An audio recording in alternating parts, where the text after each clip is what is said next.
This technique made me a better photographer. Let me explain why.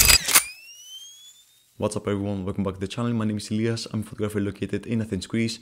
And if you're new here, basically in this channel we're doing street photography, we're doing professional photography with weddings, jewelry, whatever it might be. We're doing portrait photography, travel photography, and we're also doing a few gear related videos. So if you care about all that kind of stuff, then maybe consider subscribing and join the family. So about the topic of this video, basically the technique that made me a better photographer is to actually separating the light with the shadows. So I was at a point where I felt like my images were always the same, and after realizing that I can create new scenery with the light that I have in front of me, this is where I started to search for these harsh lights and for these harsh shadows in order to create new, really interesting and really abstract looking images like the ones that you're seeing on the screen right now. And this technique really made me look at everything really differently.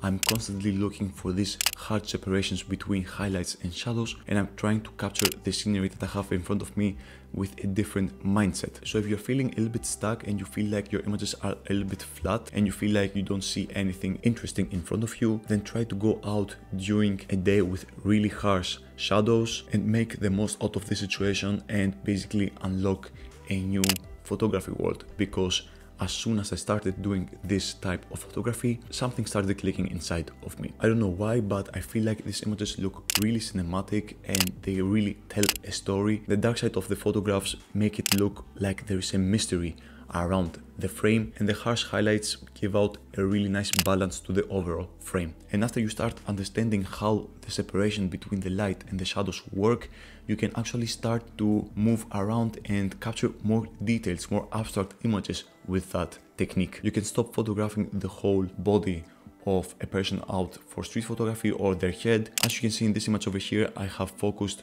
down on the ground and I have shot the legs of the persons while they're walking inside the light, and the rest of the frame is actually in the shadows. And one of my favorite pictures which I captured with this technique is basically this picture over here. So basically I was on a trip and I saw this local cafe, restaurant, I don't know what exactly it is, but it wasn't so pretty. But I noticed that they had really interesting chairs. So I was really lucky with the timing because we had really harsh light out that day, and as you can see, the outline of the picture is filled with shadows, but at the same time I have the two chairs on the sunlighted area of the picture, and this made the different colors of the chairs really pop. And I don't know why, but I really love that image. It really looks aesthetically pleasing to me, and if I make a photo book in the near future, this is going to be for sure inside that photo book. So the lenses that I really recommend for this type of photography is basically something wide, actually something that is not so telephoto-ish. Obviously you can do that technique with a large telephoto if, let's say, you zoom in on a peak of a mountain with the sun lighting the one side of the mountain and the other side could be in the shadows. But for general day-to-day photography, I would suggest something a little bit more wide, something like a 35mm or even wider. I really like to do this technique with my kit lens, the 16-50 on my Nikon GFC, because I have the power on choosing the focal length that fits my scene that I have in front of me. So anyways, this was a smaller video about this technique. This is something that I really wanted to discuss and teach for a long time, and I hope that you guys give it a try if